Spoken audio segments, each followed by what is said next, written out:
Tudo começa com um simples boato em Roma. Um jovem na longínqua Espanha, próximo às colunas de Hércules, parte em campanha contra o Império Romano.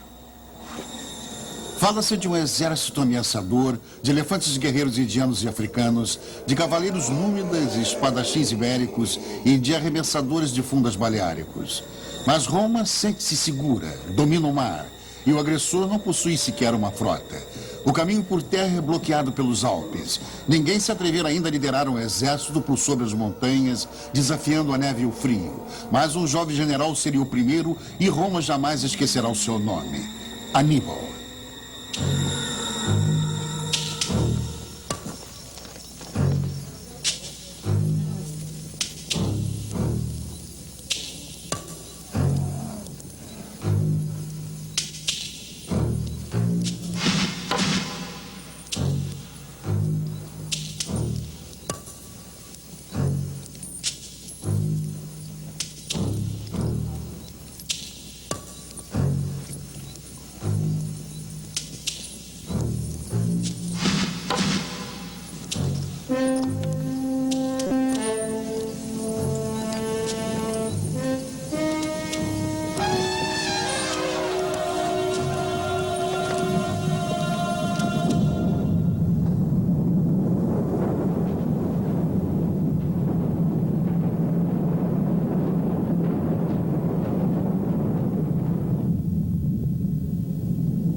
Em 218 a.C., o exército de Aníbal se encontra sobre os Alpes.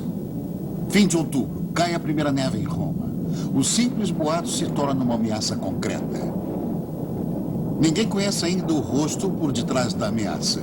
Ninguém sabe quem é Aníbal. Um herói radiante que guerreará invicto por 15 anos na Itália? Um general inescrupuloso que sacrificará dezenas de milhares de vidas em vão? Um homem altamente culto, outrora exaltado como gênio? Ou apenas um infatigável que jamais para e a guerra é o seu único objetivo na vida, que de perseguidor se transforma em perseguido e por fim se suicida?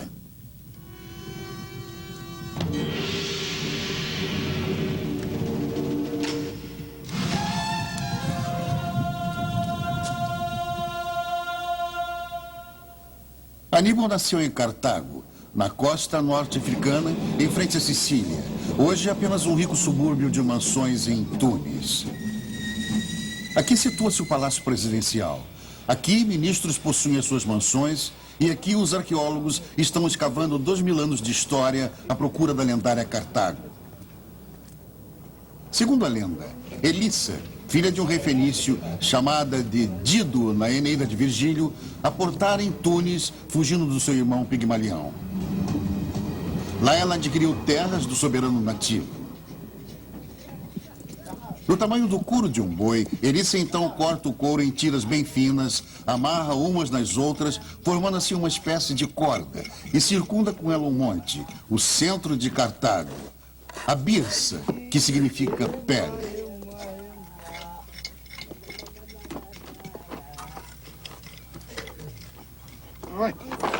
Karti-Kardassia. A cidade nova se desenvolve rapidamente, tornando-se o centro comercial mais importante do Mediterrâneo. 7 séculos depois, Cartago é destruída completamente pelos romanos. Os arqueólogos não sabiam por onde começar as escavações. Mas agora já se conhece bastante da planta original da então cidade mais rica do mundo. Localizaram alicerces de paredes do cais do porto, de templos, de mercados e até dos currais dos elefantes. A cada dia, porém, os arqueólogos continuam a se surpreender com novos achados e escavações aos pés da Birsa. Eles encontraram a 6 metros de profundidade os alicerces do maior templo da antiga Cartago.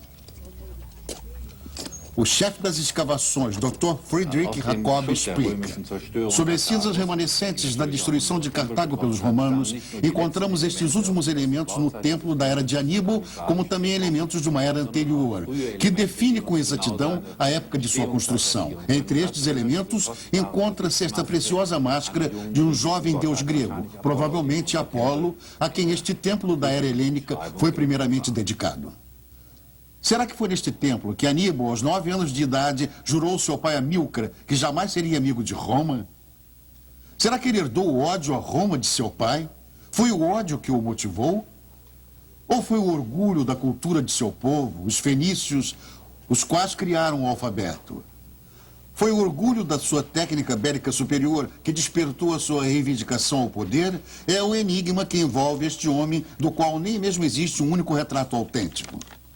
Políbio, historiador grego, descreve com profundo conhecimento a guerra pela supremacia entre Roma e Cartago, pois foi levado como refém a Roma, testemunhou a destruição de Cartago e desenhou a rota de Aníbal pelos Alpes com evidente admiração pelo seu talento tático militar. Políbio nos fornece os dados sobre as rotas, as forças militares, o curso das batalhas e relata também o famoso juramento do jovem Aníbal.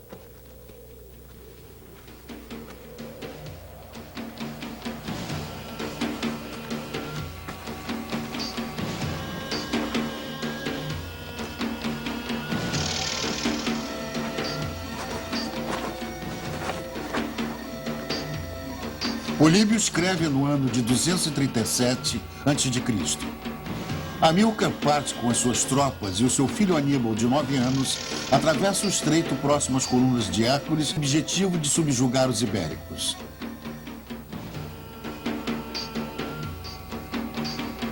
Políbio resumiu numa única frase uma operação que na realidade durou anos.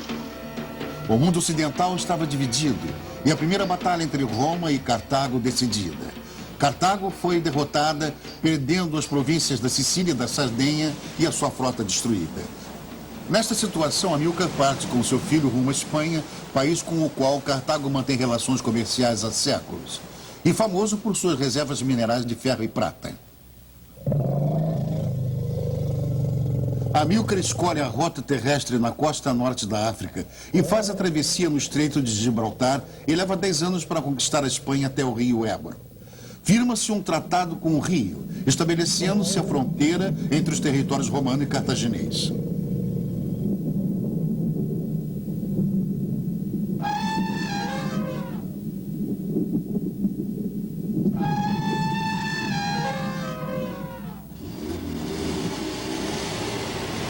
Naquela época, Roma ainda era uma cidade pequena. Os pântanos entre os montes não haviam sido drenados ainda. As ruas não pavimentadas e incêndios constantes destruíam suas casas. Edificações que hoje são símbolos da Roma antiga, o Coliseu e o Panteão, só foram construídos séculos após a Guerra Púnica com Aníbal. Mas esta pequena cidade é uma grande potência militar. Dominava grandes partes da Itália de hoje e vencera Cartago na Primeira Guerra Púnica, apoderando-se da Sicília e da Sardenha. Os legionários vêm das províncias. Os prisioneiros de guerra prestam trabalho escravo e Cartago paga a sua dívida de guerra com toneladas de prata. No entanto, Roma não se dá por satisfeita.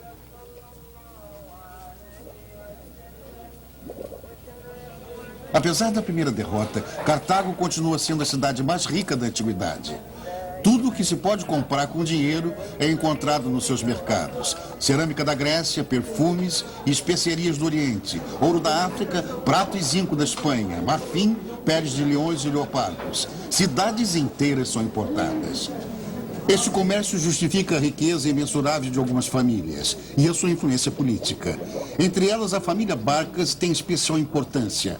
Amílcar Barcas é proprietário de um grande mercado e ao mesmo tempo na Espanha.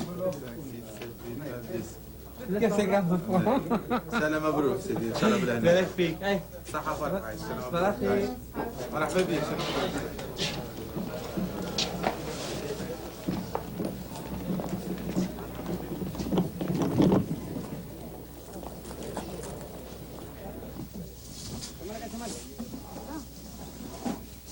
Seus filhos eram chamados de ninhada de leões. Esgrima, equitação e tiros de arco faziam parte de sua rotina diária. e ninguém se igualava a eles em ferocidade e coragem. Aníbal, o primogênito, aprendeu filosofia e línguas estrangeiras com o professor grego e com seu pai a arte de guerrear. 10 anos após a sua morte, Aníbal, com apenas 25 anos de idade, é eleito general. Fiel ao seu juramento, jamais ser amigo de Roma, ele conquista a cidade de Sagunte, aliada a Roma. Ele cruza a fronteira do Império Romano, o rio Ébro, e Roma lhe declara a guerra. Começa a Segunda Guerra Púnica, depois chamada de Guerra Anibalista.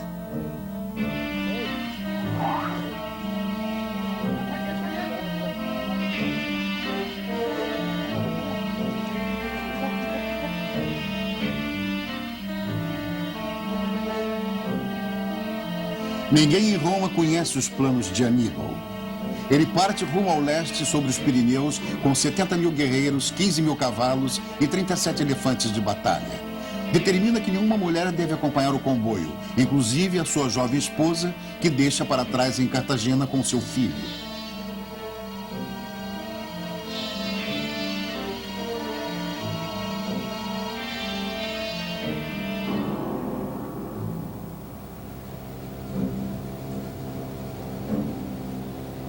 O primeiro obstáculo em seu caminho é o rio Ródano. Aníbal toma emprestados todos os barcos pesqueiros e manda construir canoas e jangadas. O maior problema, porém, o aguarda do outro lado do rio, o exército celta, que, tendo avistado os barcos pequenos, conta tomá-los como presa fácil.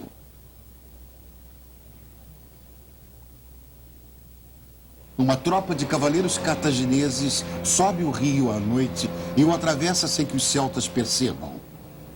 Um sinal de fumaça avisa Aníbal, e ele lhe primeiro ataque cruzando o rio, enquanto sua cavalaria ataca simultaneamente o inimigo pela retaguarda. Aos celtas só resta a fuga. É só neste momento que os elefantes atravessam o rio em jangadas.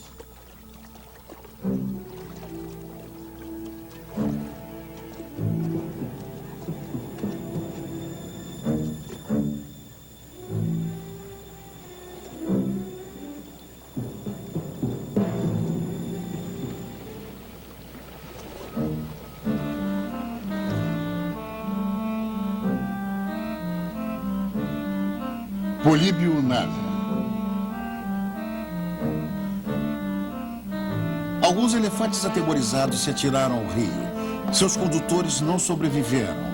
Os elefantes, porém, salvos pela sua força e pelo tamanho de sua tromba, que mantinham acima da água, podendo desta maneira continuar respirando, ainda que tenham cruzado a maior parte do rio eretos.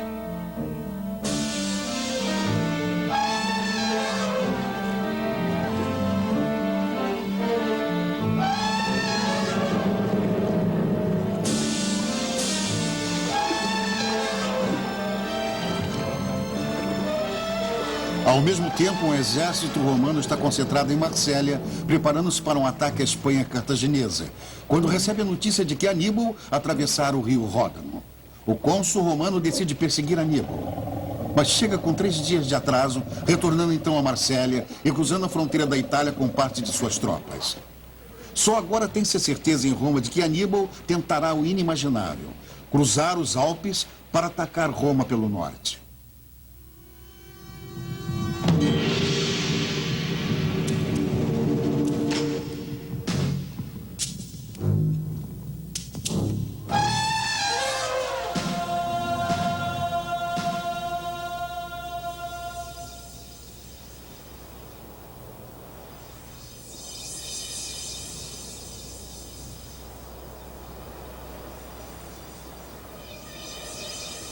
O tempo urge.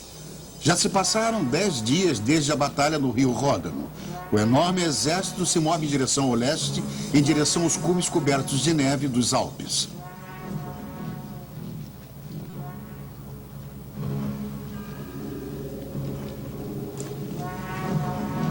O exército de Aníbal já é esperado nos estreitos desfiladeiros dos Alpes. Tribos nativas de saqueadores estão de tocaia. Animais de carga e armamentos, armaduras, alimentos, cavalos parecem presas extremamente fáceis.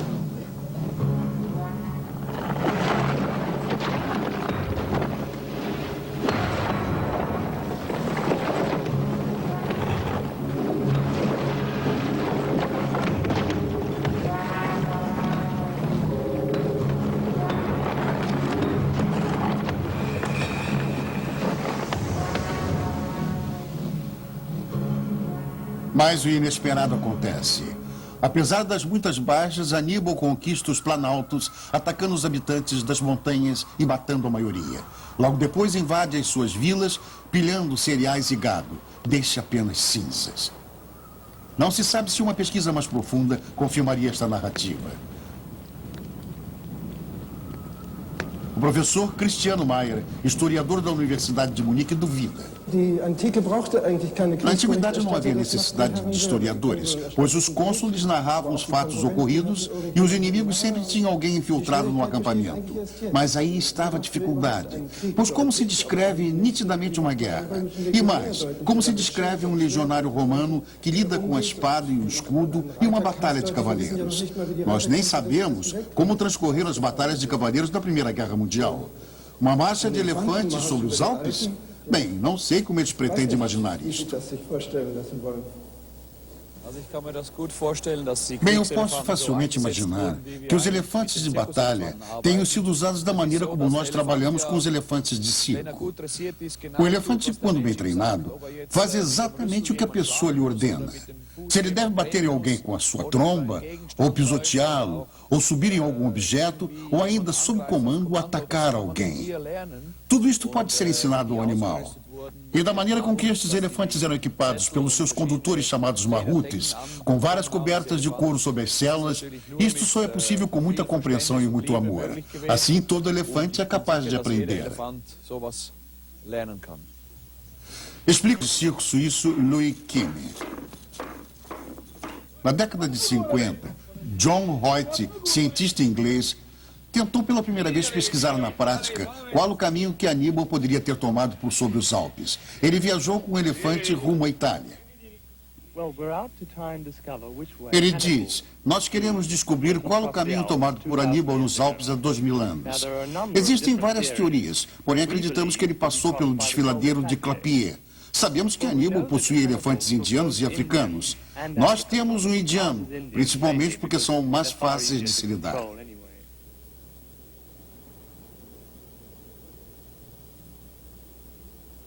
Para sua reconstrução histórica, entretanto, o Sr. Hoyt não escolheu o gélido desfiladeiro Col de Clapier, e sim a cômoda estrada asfaltada próxima ao Monte Cenis.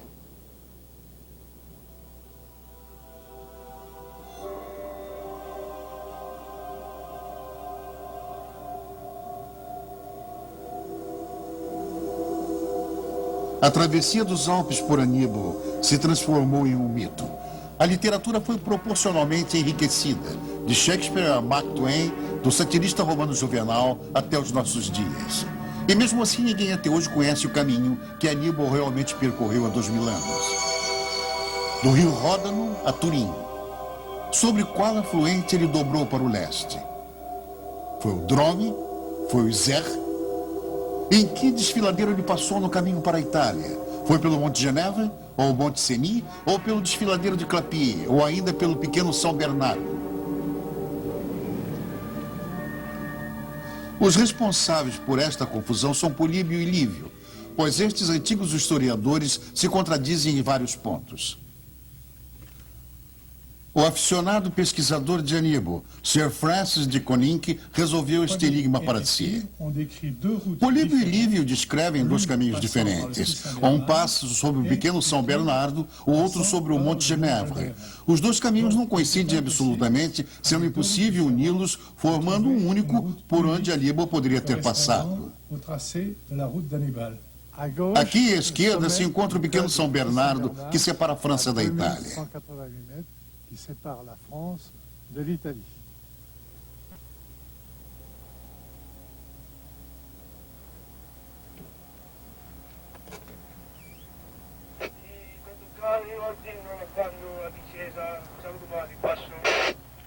Itália, o país inimigo de Aníbal.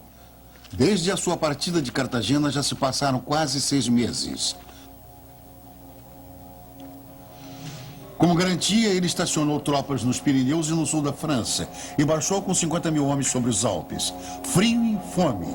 Constantemente atacada pela retaguarda, somente a metade de seu exército sobreviveria à fadiga. E o seu objetivo ainda estava longe de ser alcançado.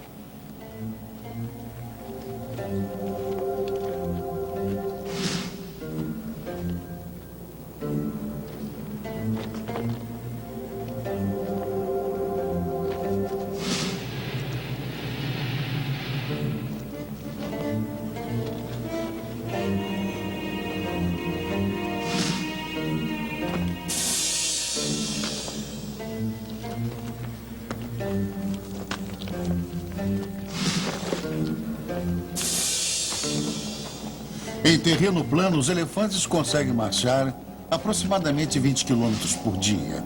Mas em solo pedregoso, eles marcham muito menos por causa das macias solas de suas patas. Segundo Políbio, Aníbal fez um percurso de 200 quilômetros pelos Alpes em apenas 15 dias. Porém, depois veio a neve, com a qual os soldados, cavalos e elefantes não estavam acostumados.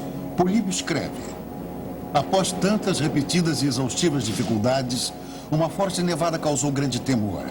Ao amanhecer, tudo estava coberto de neve e o exército reiniciou sua marcha com o desespero e o dissabor estampados das fisionomias de todos.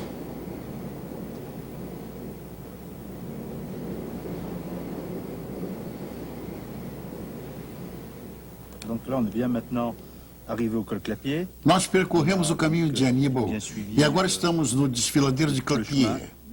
O Vale de Savin os leva até aqui, a fronteira com a Itália. Lentement, sans difficulté, jusqu'au col Clapier, qui est la chute, là, le col Clapier, vers l'Italie. Paul cruzou a fronteira no outono. Assim, a neve era ainda recente e os elefantes, ao afundarem nela, encontravam o solo firme para firmar-se e conseguir avançar. Na primavera, isso teria sido impossível. Além disso, existia aqui uma via romana em bom estado e Aníbal, com certeza, possuía bons guias. Il avait certainement de très bons éclaireurs pour conduire une troupe longue et difficile.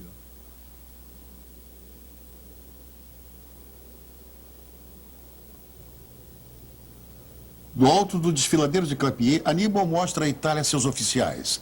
Após a descida sem obstáculos à planície do Rio Pó, Roma já estaria praticamente conquistada. 2 batalhas no máximo e eles seriam os donos do mundo.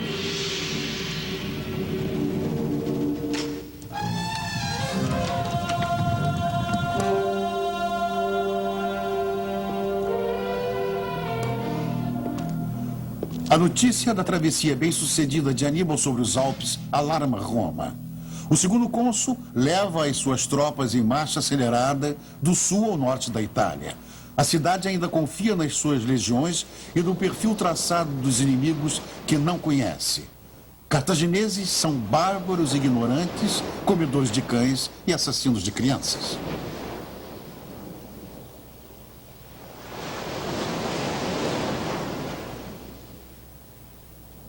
Sob o ponto de vista romano, alguns rituais púnicos são realmente considerados bárbaros.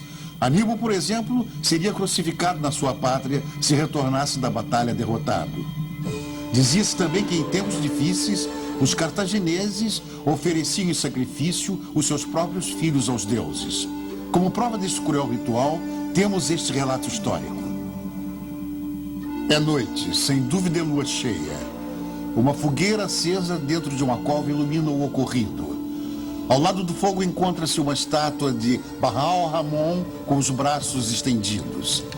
As palmas das mãos viradas para cima e inclinadas de tal maneira que uma criança ali colocada rolaria caindo diretamente sobre as chamas.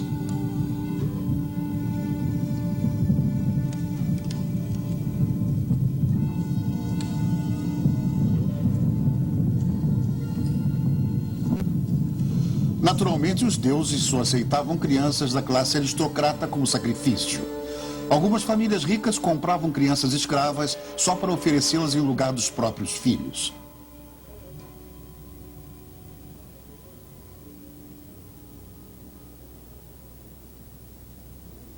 Dezembro de 218 a.C.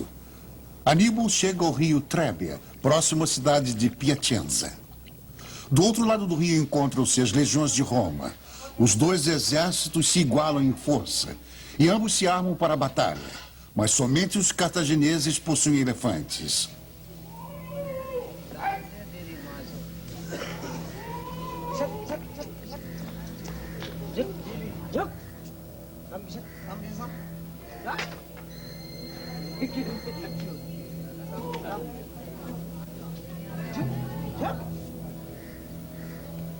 Os animais são pintados com cores berrantes, encouraçados, e sobre eles são montadas torres para os arqueiros. Suas presas são armadas com sabres, Em alguns se fixa a tromba, uma espécie de foicinha. Transformados desta maneira em armas, lhes é dado vinho de arroz para beber, o que desperta a sua agressividade. É claro que um animal preparado assim pode se tornar uma ameaça para as suas próprias tropas. No caso de um elefante pisotear os seus homens, o seu condutor indiano chamado Mahut, sentado na nuca dele, tem um martelo e um cinzel pronto para abrir o crânio do animal. Na manhã do dia 21 de dezembro, os legionários romanos atravessam a água gelada do rio Trébia e atacam a outra margem. Aníbal os aguarda, tendo preparado uma armadilha durante a noite. A luta não dura muito. Os romanos são cercados e aniquilados. 8.000 homens perdem a vida.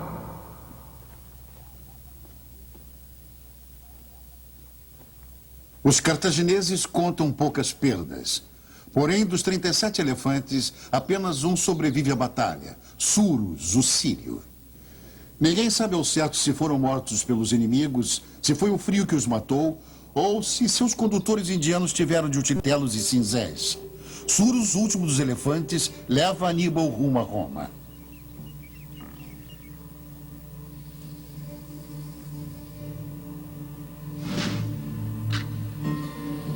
Março de 217 a.C.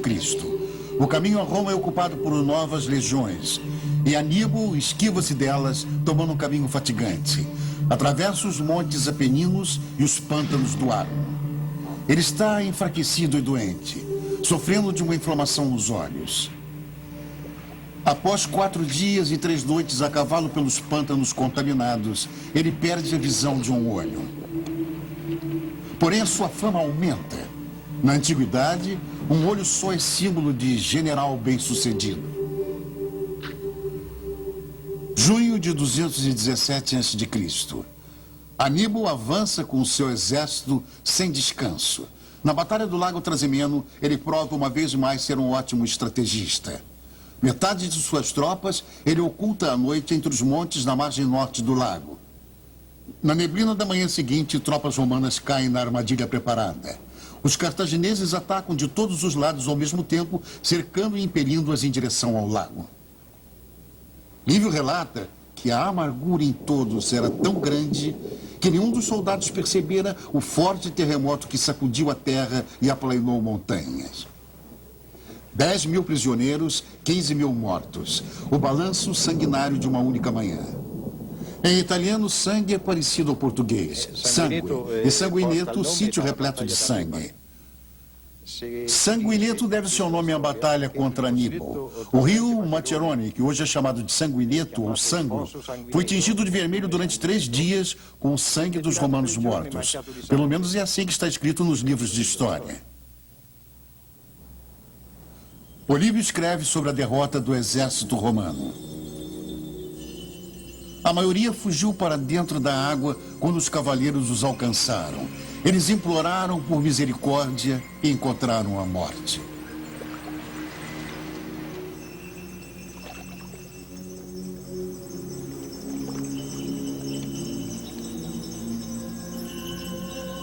Roma está situada a menos de 150 quilômetros do Lago Trasimeno.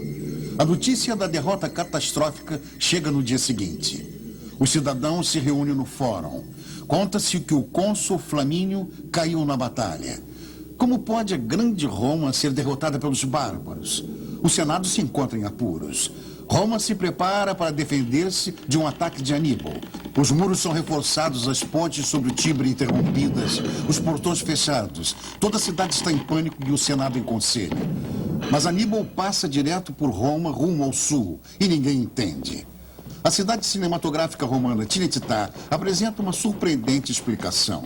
Em um filme produzido em 1958, Aníbal se apaixona pela filha de um senador romano. E o deus do amor salva Roma.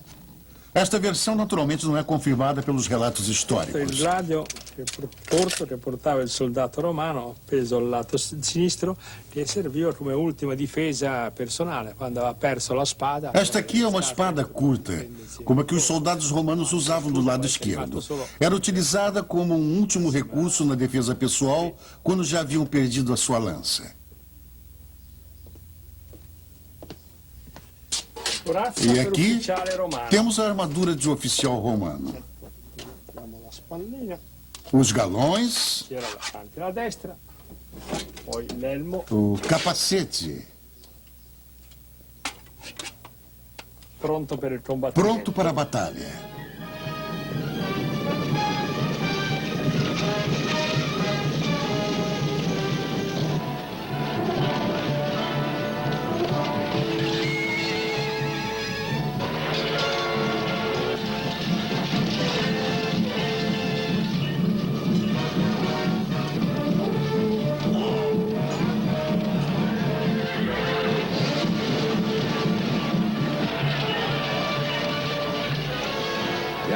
Nós vencemos a batalha, mas nenhum romano deve deixar Cannae com vida.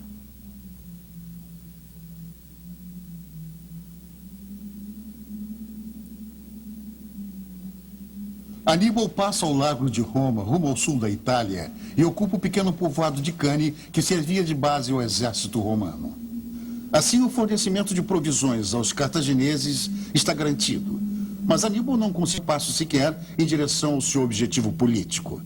Apesar de sua imponente vitória no Lago Trasimeno, a maioria dos aliados de Roma reluta em unir-se a ele. Passa-se um ano. 2 novos cônsules são eleitos em Roma. O Senado decide unir todas as forças para derrotar os cartagineses de uma vez por todas e expulsá-los da Itália. Em agosto de 216 a.C., parte de Roma o maior exército já visto rumo a Cannae, 80 mil legionários.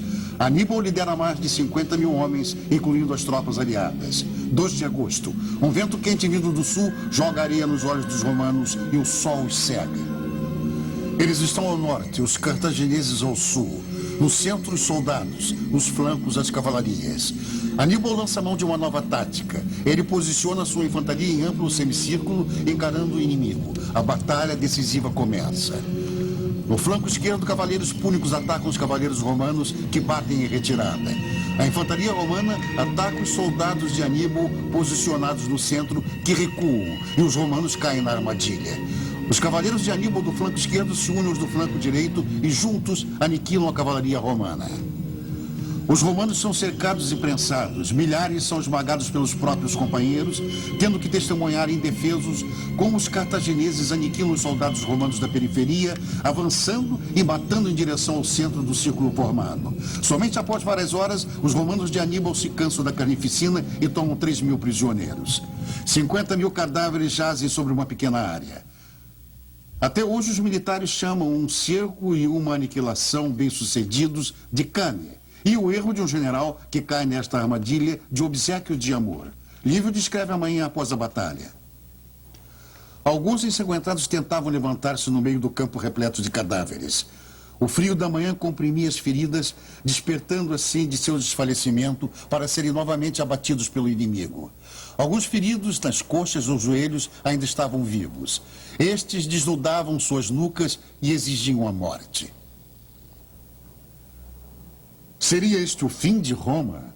Após muito tempo, oferecem novamente sacrifícios humanos aos deuses na cidade.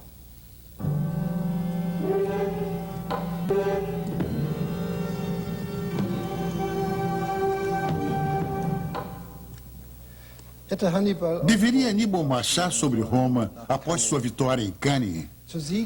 Você sabe vencer, mas não sabe aproveitar a vitória. Foi a crítica que ele recebeu ao não fazê-lo. Não seria fácil conquistar a cidade sozinho. Um cerco à cidade poderia se estender por muito tempo. E ele não estava preparado para isto. Ele poderia até vencer, mas o que ganharia com isso? Aníbal não entraria para a história como um herói trágico, e sim, como um destruidor sem sentido. Hannibal wäre dann nicht als tragischer Held, sondern als sinnloser Zerstörer in die Geschichte eingegangen.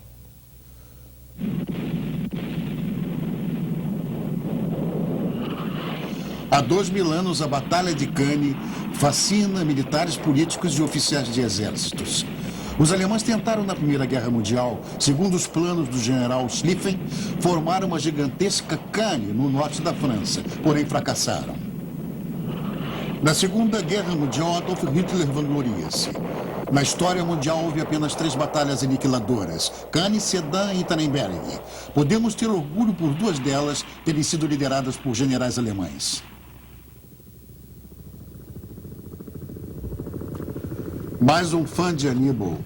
O general Schurz Kopf, na Guerra do Golfo contra o Iraque, aplica a estratégia de Cannae como se os tempos e as armas não tivessem evoluído.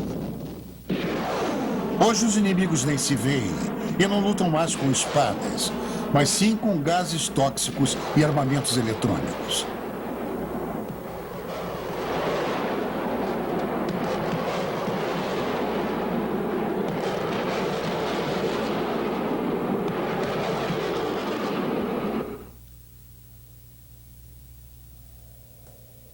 Após a derrota de Roma em Cannae, Aníbal considera o Império vencido. Ele julga o Senado desmoralizado e a defesa falida. E espera uma oferta de paz. Mas Roma nem pensa nisso e continua se armando. A guerra dura 13 anos, evoluindo de batalha em batalha. Aníbal recebe a notícia da morte do irmão Asdrúbal, que deveria lhe trazer reforços da Espanha, um novo exército e eles... Em Metauros, Asdrúbal é vencido e decapitado pelos romanos. Sua cabeça é levada ao acampamento de Aníbal.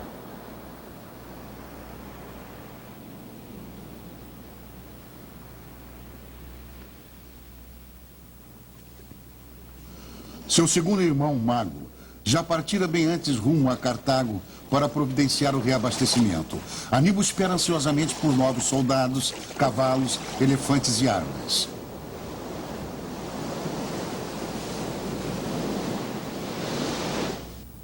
Dois cestos repletos de anéis de ouro, retirados de oficiais romanos aniquilados, são enviados para provar ao Conselho de Sábios de Cartago o sucesso de Aníbal. Mas Cartago abandona o seu herói. E Roma continua a se armar, mesmo estando à beira da falência. Duplicam-se os impostos, diminui-se a porcentagem de prata no cunho das moedas, atrasam-se os soldos dos legionários e formam-se novas legiões com escravos e prisioneiros. Aníbal cerca Nápoles, mas não consegue conquistá-la. Capua alia-se a ele, mas é logo retomada pelos romanos. Finalmente ele marcha para Roma. Conta a lenda que ele atirou uma lança sobre os muros da cidade como demonstração que poderia atacá-la. Na realidade, uma demonstração de desespero. Lentamente, a sorte começa a abandoná-lo. Ele teria que estar em diversos locais ao mesmo tempo, pois mal ele avança com o seu exército, a região recém-conquistada é recuperada pelos romanos. A cidade de Siracusa, na Sicília, aliada de Aníbal, é cercada por barcos romanos. Seus muros resistem ao cerco por 3 anos, pois o gênio matemático Arquimedes está constantemente criando métodos de defesa. Somente a traição derrota Siracusa no ano de 212 a.C. Ela é saqueada e Arquimedes assassinado por romanos ignorantes. A decisão cabe a Aníbal após 16 anos de guerra na Itália. No ano de 202 a.C., o cônsul Isípio convence o Senado de que Aníbal só poderia ser derrotado se Cartago fosse derrotada. Ele parte rumo à África e Cartago entra em pânico pedindo ajuda a Aníbal. Os dois generais se encontram ao sul de Túnez. Aníbal oferece a paz, Isípio exige a rendição e assim começa a batalha. Aníbal volta a utilizar elefantes de batalha pela primeira vez após um longo... Ao todo são 80 animais. Entretanto, seus inimigos aprenderam muito com ele. Isípio deixa os elefantes correrem livres rumo ao campo, e alguns animais atacam as próprias tropas.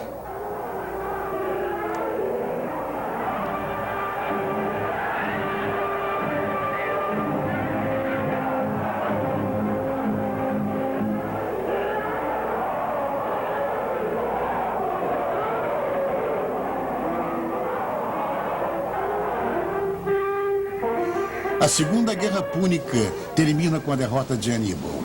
A partir de então, Isípio é chamado de Africanos, o que venceu na África. Anos depois, Roma exige a extradição de seu inimigo. Aníbal foge para Tiro, Síria, Creta, Grécia, Armênia e de volta ao Bósforo. Caçado, acuado, ele carrega consigo o juramento feito na infância de jamais ser amigo de Roma. Ele serve aos reis da Síria e Bitínia em guerras contra o Império Romano. Cria táticas de guerra traiçoeiras introduz serpentes venenosas em vasos de cerâmica nas galeras romanas. Planeja sempre novas emboscadas, movido pelo ódio obsessivo contra Roma. Já se passaram décadas desde as suas grandes vitórias na Itália. Plutarco, filósofo e historiador grego, escreve sobre Aníbal. Ele deveria ser caçado, preso ou morto como um pássaro que está velho demais para voar, pois perdeu as penas da cauda. Em 182 a.C., o esconderijo de Aníbal é denunciado a legionários romanos. Eles cercam sua casa e ele toma um copo com veneno, morrendo aos 63 anos de idade. Plutarco nos transmite suas últimas palavras. Chegou a hora de terminar com o temor dos romanos. Eles mal podem esperar a morte de um velho que lhes causou tantos problemas. Mesmo depois de morto, Aníbal escapou dos romanos. Seu túmulo se encontra no estrangeiro sobre um monte no mar.